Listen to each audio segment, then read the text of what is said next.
조갑제TV 시청자 여러분 안녕하십니까. 2025년 6월 13일 금요일 오전 10시 9분입니다. 1시간 전에 이스라엘 공군이 이란 핵시설을 폭격을 했는데 지금도 폭격이 진행 중이고 앞으로 며칠 동안 계속 대규모 연속 폭격이 예상됩니다. 이번에 세계의 골칫거리인 이란의 핵개발, 특히 농축 우라늄 시설을 완전히 제거하겠다는 뜻으로 대규모 공습을 감행을 했습니다. 이스라엘 정부는 이란의 보복을 예상을 해가지고 이스라엘 전역에 특별 비상사태를 선언을 했습니다. 미국 정부는 우리는 관여한 바가 없다. 그러니까 이란이 중동에 나가 있는 미군을 공격해서는 안 된다는 취지의 입장을 발표를 했습니다. 공습 직후 이스라엘 카츠 국방장관은 이란을 선제 공격했다는 입장문을 냈습니다. 선제 공격은 우리나라 번역이고 원명은 프리엠프티브입니다. 프리엠프티브는 예방적 공격이라고 보는 것이 맞습니다. 이스라엘 전역에 걸쳐 특별 비상사태를 선포를 했는데 카츠 국방장관은 선제 공격에 대한 보복으로 이런 시일 내에 이스라엘 국토와 민간인을 겨냥한 이란의 미사일과 드론 공격이 예상된다고 했습니다. 이스라엘 국방부는 정교한 예방적 공격을 단행했다면서 이스라엘에 대한 이란 정부의 고조되는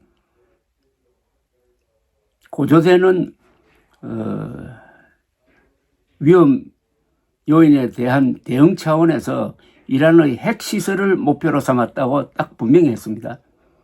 이란을 대상으로 하는 공습은 수일간 지속될 것으로 예상되는데 공습 종료 시점에는 핵 위험이 제거되어 있을 것이라고 했습니다. 아주 자신만만합니다.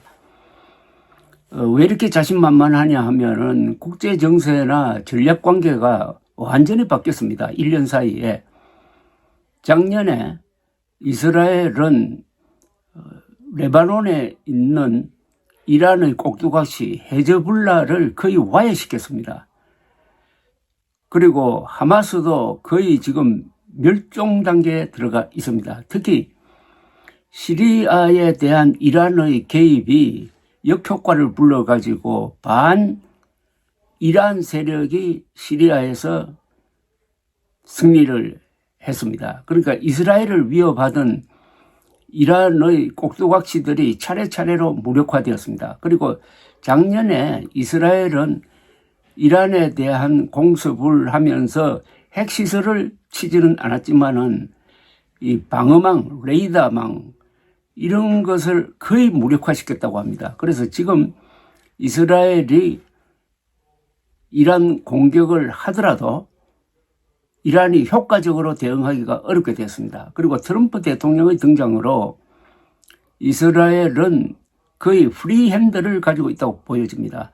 트럼프는 지금 국내에서는 반유대주의자들을 공격하는 데 앞장서고 있는데 어찌되었든 네타냐후 국무총리, 이스라엘 국무총리에 대해서 상당히 호의적인 태도를 보이고 있습니다.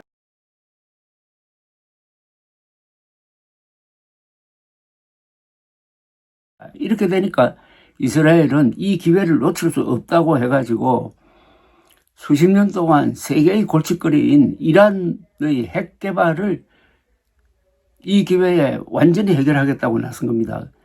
이 완강한 태도를 안 트럼프는 며칠 전에 중동에 있는 미국 외교관 가족의 철수를 권고한 적이 있습니다. 트럼프 대통령은 강요회의를 소집을 했습니다.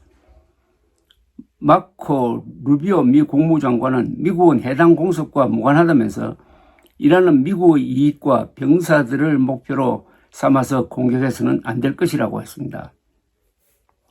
이스라엘이 이란의 핵 농축 시설을 목표로 선제 타격할 수 있다는 이야기는 이미 올해 들어와서 쫙 퍼졌는데 그동안에 이스라엘은 착착 준비를 진행을 해왔습니다.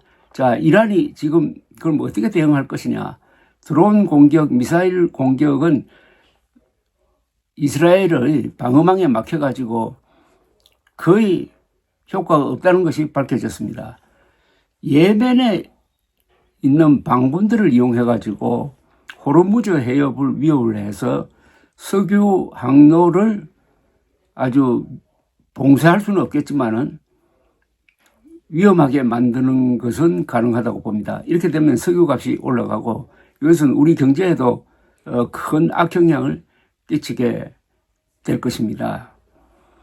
이란은 어마어마하게 큰 나라입니다. 그리고 이란은 자급자족하는 나라입니다. 이스라엘이 이란을 점령할 계획은 없습니다. 옛날에는 팔레비 시절에는 이란과 이스라엘이 상당히 가까웠던 적도 있습니다. 또 이란은 아랍 국가가 아닙니다.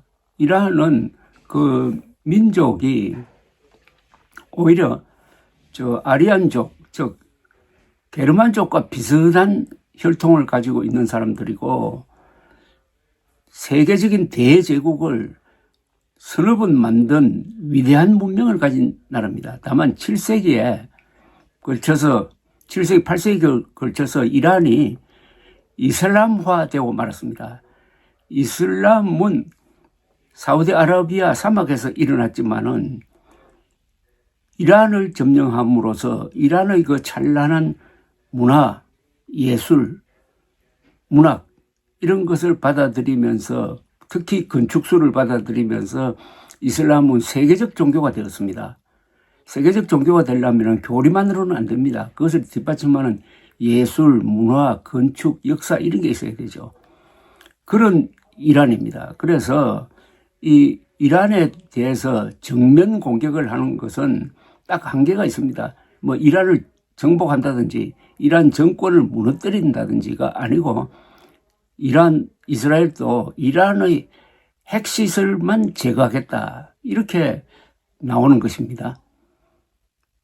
이란 문제는 세계 문제와 연동되어 있으므로 이번 이스라엘의 이란 공격이 어떤 파장을 줄 것이냐 하는 데 대해서는 이재명 정부도 아주 신경을 곤두세우고 밑줄을 쳐가면서 봐야 합니다.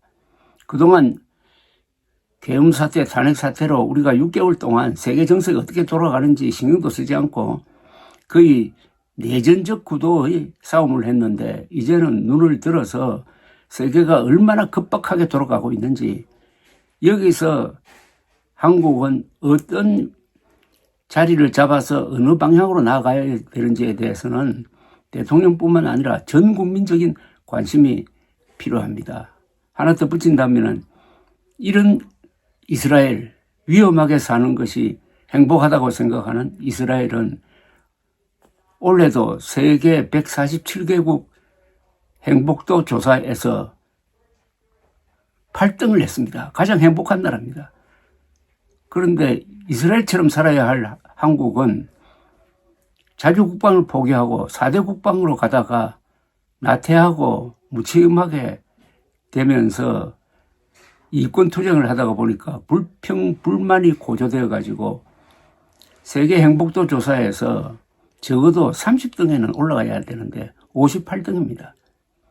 자주국방하는 이스라엘의 행복과 4대 국방하는 한국의 불행, 이게 뭘 이야기하느냐 한번 이 기회에 생각해 볼 필요가 있습니다. 감사합니다.